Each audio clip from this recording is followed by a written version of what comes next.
Hello बच्चों, let's read the following question. State the principle of a cyclotron. हमें cyclotron का principal बताना है, क्या होता है। Show that the time period of revolution of particles in a cyclotron is independent of their speeds. हमें और क्या शो करना है कि साइक्लोट्रॉन में जो पार्टिकल्स का टाइम पीरियड है रेवोल्यूशन का, वो उनकी स्पीड्स के इंडिपेंडेंट होता है।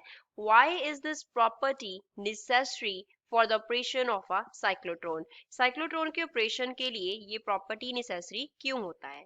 So first of all we will talk about the key concept used in the question. इस क्वेश्चन में हम क्या की कॉन्सेप्ट अप्लाई करेंगे, तो उसके लिए हम अप्लाई करेंगे principle of cyclotron. Principle of cyclotron. Cyclotron का प्रिंसिपल हमें क्या बताता है। फर्स्ट, कि अगर हम किसी चार्ज पार्टिकल पे इलेक्ट्रिक फील्ड अप्लाई करते हैं तो इलेक्ट्रिक फील्ड चार्ज पार्टिकल को एक्सेलरेट करता है। इलेक्ट्रिक फील्ड क्या करता है, चार्ज पार्टिकल को एक्सेलरेट करता है। एंड अगर हम चार्ज पार्टिकल पे मैग्नेटिक फील्ड अप्लाई करते हैं तो मैग्नेटिक फील्ड चार्ज्ड पार्टिकल को सर्कुलर पाथ में रिवॉल्व करवाता है। चार्ज्ड पार्टिकल को क्या करता है, सर्कुलर पाथ में रिवॉल्व करवाता है। तो इस कॉन्सेप्ट के बेसिस पे साइक्लोट्रॉन जो है वो फॉर्म होता है। तो साइक्लोट्रॉन फॉर्म कैसे होता है, उसमें इस तरीके से हमारे पास 2Ds होते हैं। 2Ds बना लेते हैं पहले हम। ये 2Ds हो गए साइक्लोट्रॉन के। यहाँ पे सेंटर पे हम Q जो चार्ज है वो प्लेस कर देते हैं। Q जो है स्मॉल q, वो चार्ज को डिनोट कर रहा है।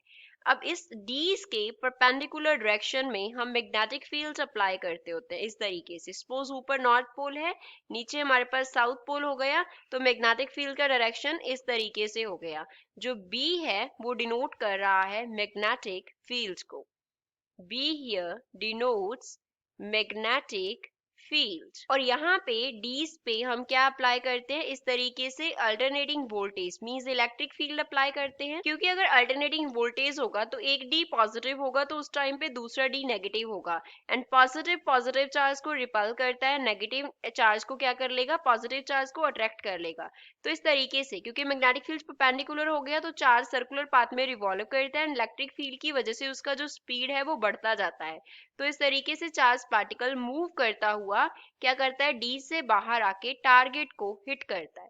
क्या करता है, यहाँ पे इस पोजीशन पे हमारे पास क्या है, टारगेट है, तो ये टारगेट को हिट कर देता है। अब हमें बताना है कि जो टाइम पीरियड ऑफ रेवोल्यूशन है वो स्पीड्स के इंडिपेंडेंट है, ये हमें शो करना है। तो उसके लिए पहले तो यहाँ पे क्योंकि चार्ज पार्टिकल क्या कर रहा है, सर्कुलर पाथ में मूव कर रहा है, तो कोई भी पार्टिकल अगर सर्कुलर पाथ में मूव करता है तो वहां पे क्या एक्ट करता है, सेंट्रीपिटल फोर्स एक्ट करता है।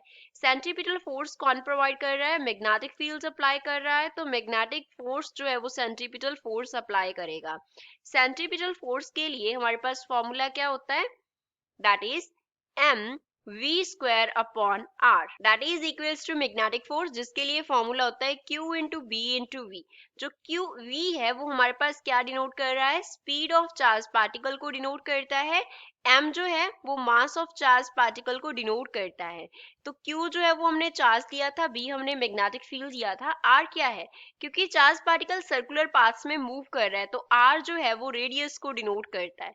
r here denotes radius of the circular path. तो यहाँ से अगर हमें r का वैल्यू निकालना हो देन r किसके इक्वल होगा, mv² डिवाइड हो जाएगा किससे, qbb से, that is qv into b। सो जो रेडियस है सर्कुलर पाथ का वो हमारे पास इक्वल आ गया mv upon q into b के। हमें निकालना क्या था, time period of revolution, that is time period of revolution. Time period of revolution को हम कैपिटल T से डिनोट करते हैं। ये किसके इक्वल होगा, सर्कमफ्रेंस ऑफ सर्कल अपॉन में स्पीड हो जाएगा।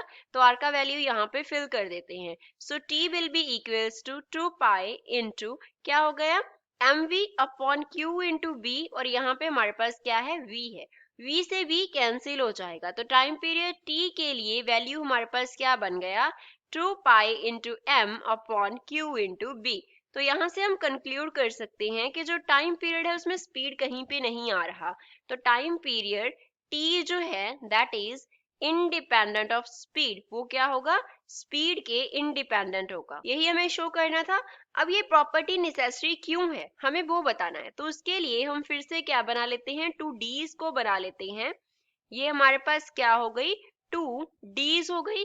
इसको हमने क्या प्रोवाइड किया था, AC वोल्टेज अप्लाई किया था, तो ये AC वोल्टेज हो गया।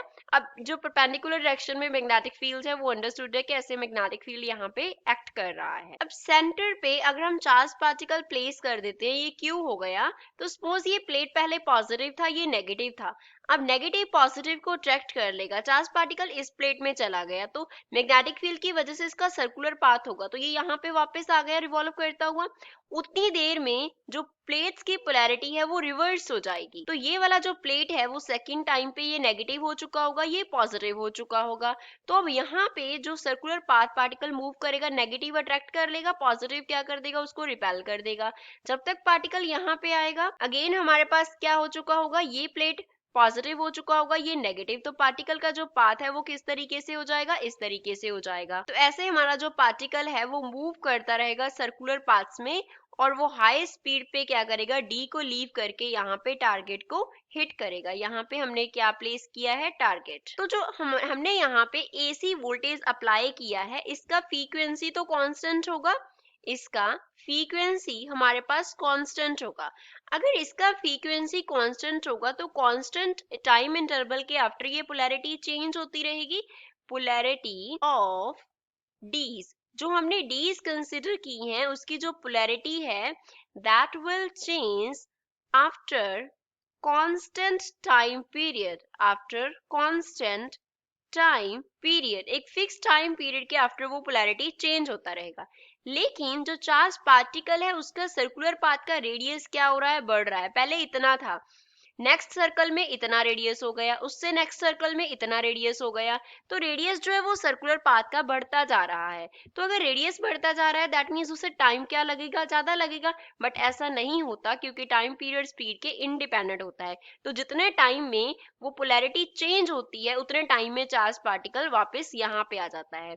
तो टाइम पीरियड ऑफ रेवोल्यूशन जो है वो स्पीड पे डिपेंड नहीं करता, दैट शुड मैच विद, वो किसके साथ मैच करना चाहिए, विद फ्रीक्वेंसी, और we can say time period, क्योंकि 1 टाइम पीरियड फ्रीक्वेंसी होती है, तो यहाँ पे हम टाइम पीरियड ले लेते हैं with time period of polarity changing. जो पोलैरिटी चेंज हो रही है उसके चेंज होने का जो टाइम पीरियड है उसके साथ मैच करना चाहिए time period of revolution, so that जो चार्ज पार्टिकल है उसका जो हमारे पास हमने ऑपरेशन सेट किया वो कॉन्स्टेंटली क्या हो सके, वहां पे ऑपरेट हो सके।